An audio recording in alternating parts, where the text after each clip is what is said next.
In this video, I'm going to show you the secret to a £25 million plumbing and heating company. And I'm going to show you this one form that was used to grow this business from a one-man band to over 120 engineers, and the psychology and the thinking and the principles behind it, and how you can use that in your own trades business. So stick around and I'll show you how. Okay, so this, believe it or not, is the key to success in the trades businesses. So what I've got here is an old form that I used for years in my business before I went digital. And in fact, I'm thinking of even going back to this form because it was so successful. This is how the recommendation section really works in the egg timer method. Okay, this is how we ethically go about increasing our customer value when it comes to doing work in any of the trades. Now this is for a boiler business, but it can just as easily apply in any technical trades where you're in front of a customer. Okay, so we're going to ignore the top section here because that's self-explanatory, and we're going to ignore the bottom section here as well because that's pretty self-explanatory. The thing that I really want to drive home here are these two sections here, well, three sections actually, and these two tick boxes here. Okay, because there's so much value in this if you do it right, and there's so much money to be made in your business that I just really want to drive this home. So I'm going to go with, you can then think of a few examples yourself, and I think one of the best things you can do here is to practice doing this on site. Okay, so this will be filled out once you've explained the issue to the customer. So I'm going to say we're going to have a classic issue in the heating industry.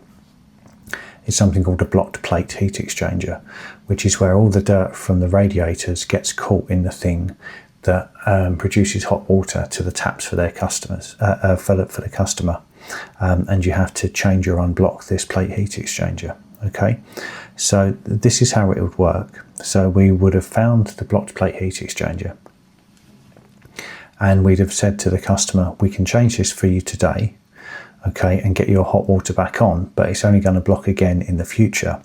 And so the proper solution to this would be to flush all of the dirt and sludge out of your pipes and radiators and install a filter in the system as well, just to add belt and braces so this doesn't happen again. So here's how it would look. We would have shown the customer the blocked plate heat exchanger, we'd have taken it out and shown them all the dirt in there, and then we'd have explained all of this to them, and then we're going to write out our invoice here. Okay, so I'll just read that back. So call to no hot water on Worcestercombe boiler, trace the fault to a blocked plate heat exchanger, supplied and fitted new plate heat exchanger, and tested hot water, which is now working.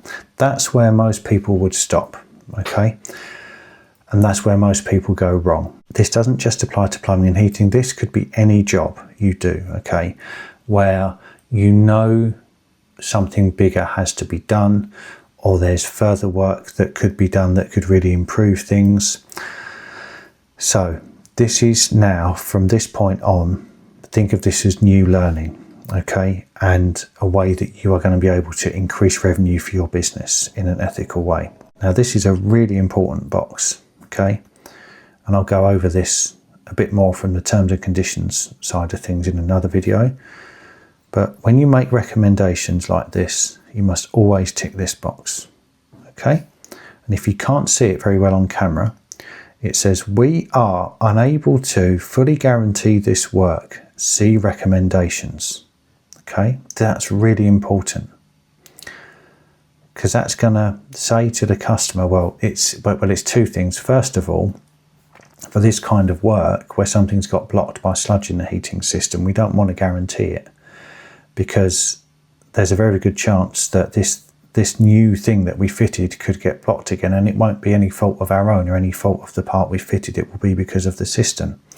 So we want to tick that box to protect ourselves against callbacks, but we also want to tick it because it draws the customer's attention to the fact that this isn't fully fixed and there's more work needs to be done to fully solve the problem. Okay, so I'll just read that back to you because I've probably paused the video here and I'm just coming back to you. So Under recommendations, we've put this hot water problem was caused by sludge and will happen again if the system isn't flushed. So that's really clear to the customer what caused the problem, why it happened, and what will happen if they don't act on these recommendations. Now, you have to be 100% truthful here and 100% accurate, okay? One, because you just need to be a good person, and two, is that people will check this. They will talk to their friends, they may get second opinions online or through AI or Google. So it's important that you're very clear here and you're absolutely 100% honest as to what caused it, why, and what will happen if it doesn't, okay? Then it says, I recommend a full power flush and installing a magnetic filter. So that means that we are going to take all the sludge out of the system that was causing the problem, and we're going to put a filter in to stop any bits left over that might be left after that going back into the boiler and causing this problem again. So what we're telling the customer is, when you have this recommended work carried out, this problem will never happen again, okay? Because at that point here, where we've just changed the part but we've not got to the core issue, is that this problem's going to keep coming back and coming back and coming back, okay? And we're going to just put our costs in for the job for today. So this is the work we've done today. We've changed the heat exchanger. So I don't know, let's put in just some arbitrary figures here. Let's put in 180. Heat exchangers are expensive these days.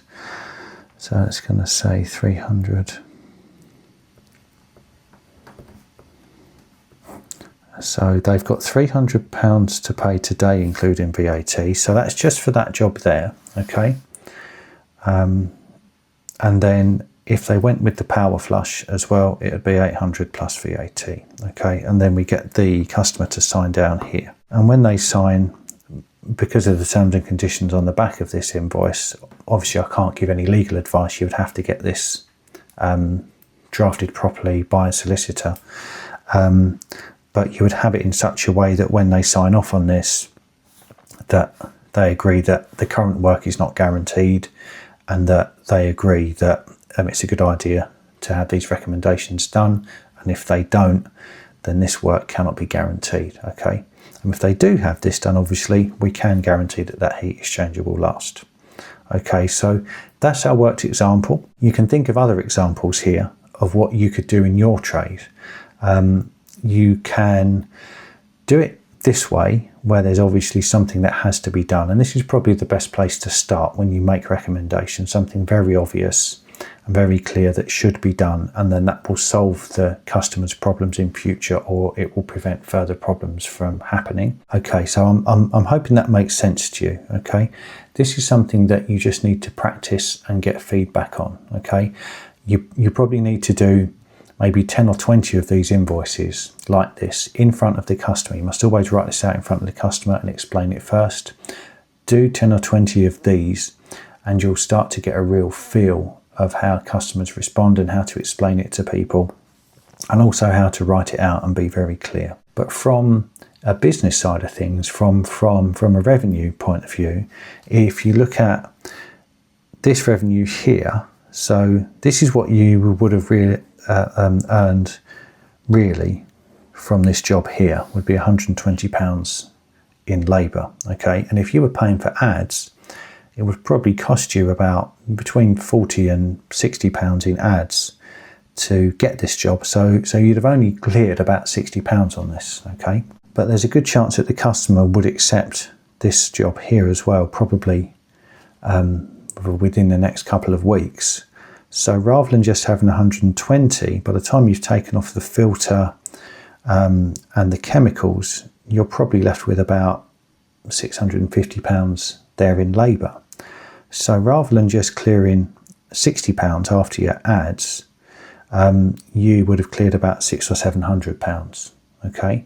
And you would have been doing this ethically, okay?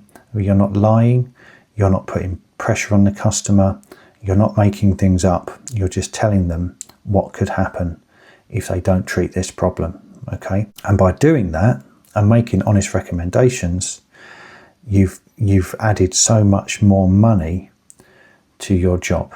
Okay, now just imagine if you do similar things on every job. Now, it won't be a power flush on every one.